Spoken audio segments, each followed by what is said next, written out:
ದೆವ್ವ ಅಲ್ಲಿ ಕೊಪ್ಪಳ ಬಿಟ್ಟು ಹೋಗುವಂಥ ಪರಿಸ್ಥಿತಿನೂ ಕೂಡ ಬಂದರೂ ಬರ್ಬೋದು. 9 ವರ್ಷ ಆಯಿತು. ದೇಶಪಾಂಡೆ ಫೌಂಡೇಶನ್ ಸ್ಮೆಲ್ ಮಾತ್ರ ಸಿಕ್ಕಾಪಡೆ ಇದ್ರಿ. ಸ್ಮೆಲ್ ನೋಡೋಕೆ ಆಗೋಲ್ಲ ಸ್ಮೆಲ್. ಯಾಕಂದ್ರೆ ನನಗೇನಾದರೂ ಈ ಆರ್ಗನೈಜೇಷನಲ್ಲಿ ಕೆಲಸ ಸಿಕ್ಕರೆ ಈ ವಾತಾವರಣದಲ್ಲಿ ಇರ್ತೀನಿ ಅಂತ ಅನ್ಕೊಂಬಿಡಿ. ಕೊಪ್ಪಳ ಬಸ್ ಎಲ್ಲಿ ಐತೆ ಅಂತಂದ್ರೆ ಆ ಕಡೆ ಹೋಗ್ರಿ ಈ ಕಡೆ ಹೋಗ್ರಿ. ಸುಮಾರು 8-10 ವರ್ಷ ಇರ್ಬೋದು. ನಾನ್ ಎ ಸಿ ಸ್ಲೀಪರ್ಗೆ ರೂಟ್ ಚೇಂಜ್ 666 ಅಂತ ಏನು ಯೂಟ್ಯೂಬ್ ಚಾನಲ್ ಮಾಡಿದೆ, ಅವಾಗ ಅಂದ್ಕೊಂಡೆ ಹೆಂಗೆ ರೂಟ್ ಚೇಂಜ್ ಆಗ್ಬೋದಂತ. ಸದ್ಯದಲ್ಲಿ ಕೊಪ್ಪಳ ಬಿಟ್ಟು ಹೋಗುವಂಥ ಪರಿಸ್ಥಿತಿನೂ ಕೂಡ ಬಂದರೂ ಬರ್ಬೋದು ಅನ್ನೋ ರೀತಿಲಿ ಆಗ್ಬಿಡ್ತು. ಯಾಕಂದ್ರೆ ನನಗೆ ಹಳೆಯ ಆರ್ಗನೈಜೇಷನ್ ಏನು ನೋಟಿಸ್ ಪೀರಿಯಡ್ದಲ್ಲಿದ್ದೆ, ಹೊಸ ಆರ್ಗನೈಜೇಷನ್ ಹಾಕೀನಿ. ಅದು ಬೆಂಗಳೂರು ಆಗುವಂಥ ಪರಿಸ್ಥಿತಿಲಿ ಇರ್ಬೋದು. ಯಾಕಂದರೆ ಇವಾಗ 1ನೇ ರೌಂಡ್ ಇಂಟರ್ವ್ಯೂ ಕಂಪ್ಲೀಟ್ ಮಾಡೀನಿ. 2ನೇ ರೌಂಡಿಗೆ 1-to-1 ಇರ್ತೈತಿ, ನಿಮಗೆ ಇನ್ ಪರ್ಸನ್ ಇರ್ತೈತಿ, ನಿಮ್ಗೆ ಬಂದುಬಿಡ್ರಿ ಬೆಂಗಳೂರಿಗೆ ಅಂತ ಕರೆದಾರ.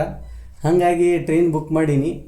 ನವೀನ ರೂಟು ಹೊಸ್ದಾಗಿ ಸ್ಟಾರ್ಟ್ ಆಗಕತ್ತೈತಿ, ನನ್ನ ರೂಟೇ ಚೇಂಜ್ ಆಗಕತ್ತೈತಿ ಅಂತ ತಿಳ್ಕೊಂಬಿಡ್ರಿ. ಕೊಪ್ಪಳ ಬಂದೆ. ರೈಲ್ವೆ ಸ್ಟೇಷನ್ ಒಳಗಡೆ ಬೈಕ್ ಬಿಟ್ಟೆ. Koppal railway station, Bengaluru train ಆ ಕಡೆ ಬರುತ್ತೆ. ಆ ಕಡೆ ಹೋಗ್ಬೇಕು ನಾವೀಗ. ಅಂಥ ಪರಿಸ್ಥಿತಿ ಐತೆ ನೋಡ್ರಿ ನಮ್ಮದು. ಅಲ್ಲಿಂದ ಇಳ್ಯಕ್ಕೆ ಈಸಿ, ಹಿಂಗಿಂದ ಹತ್ತಕ್ಕೆ ಕಷ್ಟ. ಆದ್ರೆ ಬಂದಾಗೈತಿ. ಹತ್ಕೊಂಡು ಹೋಗ್ಬೇಕು, ಮೆಟ್ಲು ಹತ್ಕೊಂಡು ಹೋಗೋಣ ಬರ್ರಿ.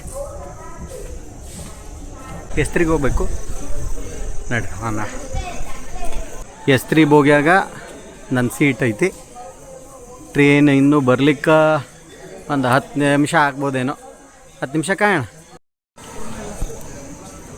ಮುಂಚೆಯಿಂದ ಹಂಗೈತೆ ಬಂದ್ಬಿಟ್ಟು ಸಸ್ತಾ ಅಂತ ಸಸ್ತಾ ಲಾಗರದೀನಿ. ಮೈಕಿಲ್ಲ ನನ್ನ ಹತ್ರ, ಸ್ವಲ್ಪ ಲೈಟೂ ಇರೋಂಗಿಲ್ಲ.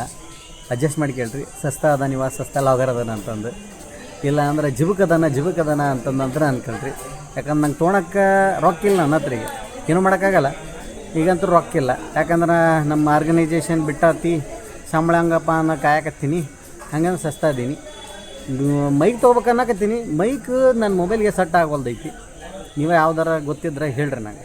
ಇಂಥ ಭೇಟಿ ಅಂದ್ರೆ ಹಿಂಗೆ ಇರ್ತವೆ ನೋಡ್ರಿ. ಎಷ್ಟು ವರ್ಷ ಆಯ್ತು ಗೌಡ ನಿನ್ನ ನೋಡಿ? ನಾನೀಗ 9 ವರ್ಷ ಆಯಿತು.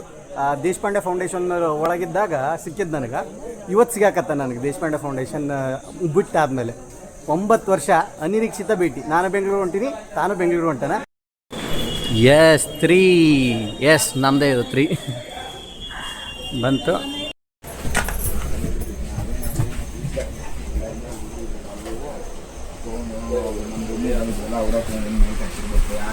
ಚೇಂಜ್ ಆಯ್ತು ಅಂದ್ಕೊಂಡ್ರೆ ಬ್ಯಾಗ್ ಚೇಂಜ್ ಆಗಿದ್ದ. ಬ್ಯಾಗ್ ಆಗಲಿಲ್ಲ, ಭಾಳ ಲಗೇಜ್ ಆಯ್ತು ಅಂತಂದು. ವಾಸ್ತವ ಇಲ್ಲೇ ಆಗ್ಬಿಟ್ಟೈತಿ. ಬಟ್ ಆದ್ರೆ ಸ್ಮೆಲ್ ಮಾತ್ರ ಸಿಕ್ಕಾಪಡೆ ಇದ್ರಿ. ಸ್ಮೆಲ್ ನೋಡೋಕೆ ಆಗೋಲ್ಲ ಸ್ಮೆಲ್. ಯಾಕಂದ್ರೆ ಸೀಟ್ ಇಲ್ಲೇ ಐತಿ, ಇಲ್ಲೇ ಟಾಯ್ಲೆಟ್ ಐತಿ, ಅದಕ್ಕೆ ಭಯಂಕರ ಸ್ಮೆಲ್ ಐತಿ. ನೋಡೋಣ ಹೆಂಗಾಗತ್ತೋ ಗೊತ್ತಿಲ್ಲ ನನಗಂತ. ಬರೀ ಸ್ಮೆಲ್ನಾಗ ಹೋಗೋದಾಗುತ್ತೆ. ನನಗೊಂದು ಬಿಸ್ಕೆಟ್ ಕೊಡ್ತೀರಾ ಸರ್? ನನಗೊಂದು ಬಿಸ್ಕೆಟ್ ಕೊಡ್ತೀರಾ ಸರ್? ಕೇಳೋಣ ಅಂದ್ಕೊಂಡೆ. Thank you. ಇಲ್ಲ ಅಪರಿಚಿತ್ರ ಆದರೂ ಕೂಡ ಕೇಳಿ ತಿನ್ಕೊಂಬಿಡ್ರಿ. ಹೊಟ್ಟೆಸ್ತಿದ್ರೆ ಬೇಕು ಅನಿಸಿದ್ರೆ ಅದೇನು ತೊಂದರೆ ಇಲ್ಲ. ಬಿರಿಯಾನಿ 80 ರೂಪಾಯಿ. ಆ್ಯಕ್ಚುಲಿ ರಾತ್ರಿ ಊಟ ಮಾಡಲ್ಲ ನಾನು, ಬಟ್ ಇವತ್ತು ಊಟ ಮಾಡತ್ತೀನಿ. ಯಾಕೆ ಹೊಟ್ಟೆಸ್ತಿತ್ತು. ನಮ್ಮಮ್ಮ ಬ್ಯಾಡಂದ್ರು ಇದನ್ನು ಕಟ್ ಕಳ್ಸಾಳ. ಚಿಪ್ಸ್ ಇವೊಂದಿಷ್ಟು ಹಾಕೊಂಡು ನೋಡೋಣ.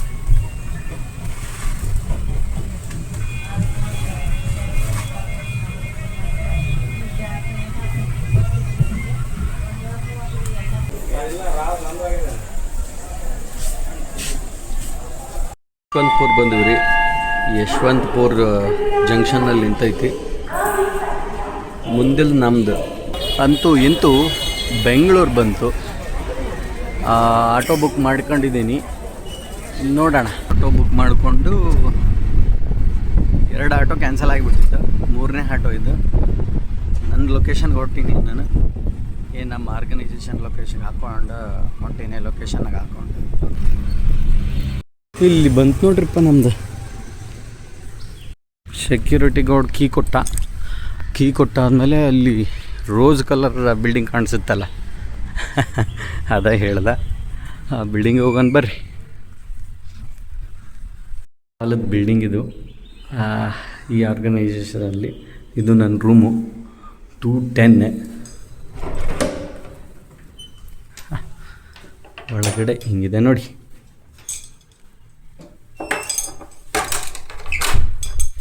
ಫ್ರೆಶ್ ಅಪ್ ಆಗಲಿಕ್ಕೆ ಕೊಟ್ಟಿದ್ದಾರೆ. ನನಗೇನಾದರೂ ಈ ಆರ್ಗನೈಸೇಷನಲ್ಲಿ ಕೆಲಸ ಸಿಕ್ಕರೆ ಈ ವಾತಾವರಣದಲ್ಲಿ ಇರ್ತೀನಿ ಅಂತ ಅಂದ್ಕೊಂಬಿಡಿ. ಸ್ವಲ್ಪ ಟ್ರೈನಾಗ ಅಷ್ಟೊಂದು ನಿದ್ದೆ ಆಗಿಲ್ಲ, ಈಗ ಸ್ವಲ್ಪ ಮಕ್ಕಳಣ ಅಂತ ಅಂದ್ಕೊಂಡಿನಿ. ಸ್ವಲ್ಪ ಮಲ್ಕೊಂಡದ್ದು ಬಿಡೋಣ ಒಂದು 2 ತಾಸು 9 ಗಂಟೆವರೆಗೂ. ಯಾಕಂದ್ರೆ 11 ಗಂಟೆಗೆ ಐತೆ ನಂದು ಇಂಟರ್ವ್ಯೂ, ಅದಂಗಾಗಿ ಹಿಂಗತ್ತೆ ರೆಡಿ ಆಗೀನಿ. ಈಗ ಇಂಟರ್ವ್ಯೂಗೆ ಐತೆ 11 ಗಂಟೆಗೆ ಐತಾ, ಹೋಗೋಣ ನಡ್ರಿ. ಟೀ ಬಿಸ್ಕೆಟ್ಸು ಎಲ್ಲ ಕೊಟ್ಟವ್ರೆ ಇಂಟರ್ವ್ಯೂಗೆ ಅಂತ ಮುಂಚೆ. ಅವರ ತರಿಸ್ಯಾರ ನೋಡ್ರಿ ಊಟನ. ರೈಸ್, ಸಾಂಬಾರು, ಒಂದಿಷ್ಟು ದಾಣಿ, ಸಂಡಿಗೆ, ದಾಲ್ ಇಷ್ಟೈತಿ ಅವರ ತರಿಸ್ಕೊಟ್ಟಾರ. ಈಗ ತಿನ್ನೋಣ ಬರ್ರಿ. ನನ್ನ ಮೇಜರ್ ಕೆಲಸ ಏನಿತ್ತು ಇಂಟರ್ವ್ಯೂ ಕೊಡೋದು ಮುಗಿಸ್ಕೊಂಡೆ. ಆಮೇಲೆ ಈಗ ಬೇರೆ ಕಡೆ ಇನ್ನೊಂದು ಕಡೆಗೆ ಹೊರಟಿದ್ದೀನಿ. ಅಲ್ಲೊಂದಿಷ್ಟು ಕೆಲಸ ಐತೆ, ಅದನ್ನೊಂದಿಷ್ಟು ಕೆಲಸ ಮುಗಿಸ್ಕೊಂಡು ಮತ್ತೆ ಇಲ್ಲಿಗೆ ಹೋಗೋದಾಗುತ್ತೆ, ಹೋಗೋಣ. ಮೆಜೆಸ್ಟಿಕ್ ಒಳಗೆ ನಿಂತ್ಕೊಂಡಿವಿ. ಅವನವನ ಏನಾಗತ್ತಂದ್ರೆ ಈ ಮೆಟ್ರೋಕ್ಕೆ ಹೊಸ್ದಾಗಿ ಯಾವನಾರು ಬಂದಾನ, ಬೇರೆ ಎಲ್ಲಿಂದನ ಬಂದು ಈ ಕಡೆ ಯಾವುದಾದ್ರೂ ಒಂದು ಸ್ಟೇಷನ್ಗೆ ಹೋಗ್ಕಾನ, ಅದು ಪ್ಲಾಟ್ಫಾರ್ಮ್ ನಂಬರ್ 1ಗೆ ಹೋಗ್ಕಾನ ಅಂದ್ರೆ ಮೆಜೆಸ್ಟಿಕ್ಲಿಂದ ಹೊಸ್ದಾಗಿ ಬಂದಾರಂದ್ರೆ ಯಾವ್ಯಾವನಿಗೂ ಅರ್ಥ ಆಗಲ್ಲ ನೋಡ್ರಿ.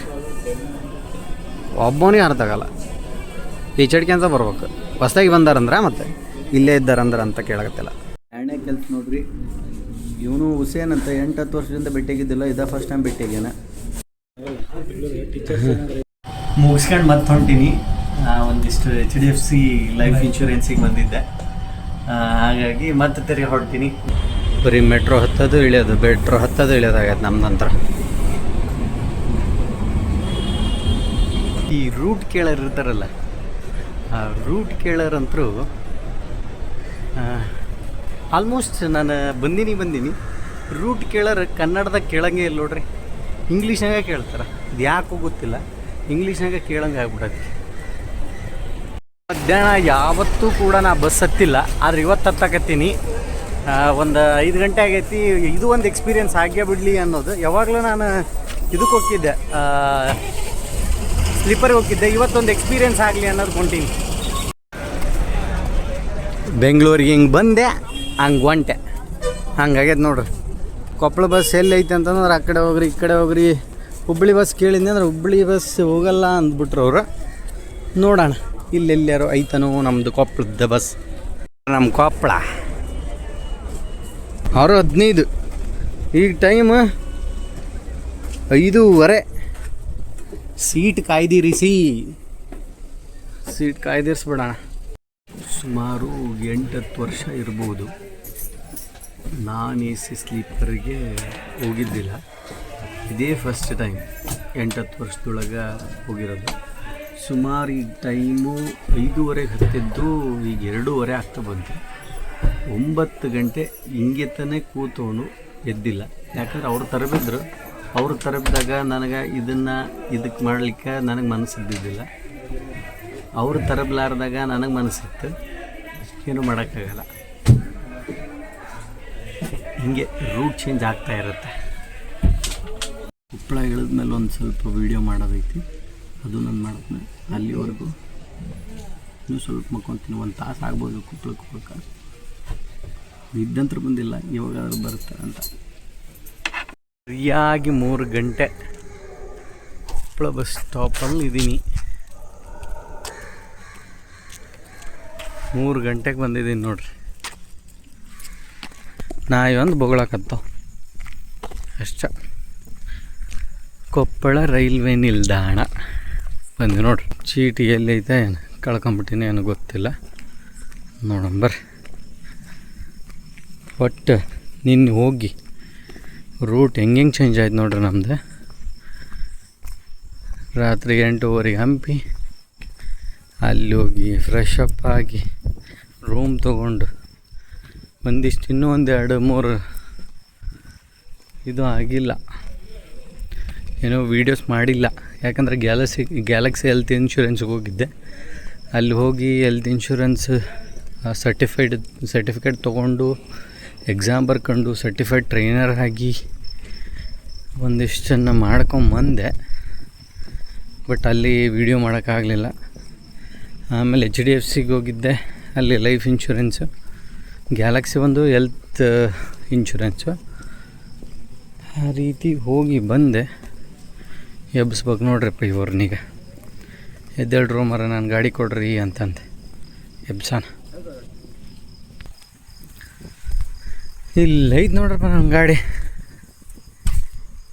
ಎಸ್ ತೆಗೀರಿದ್ನ.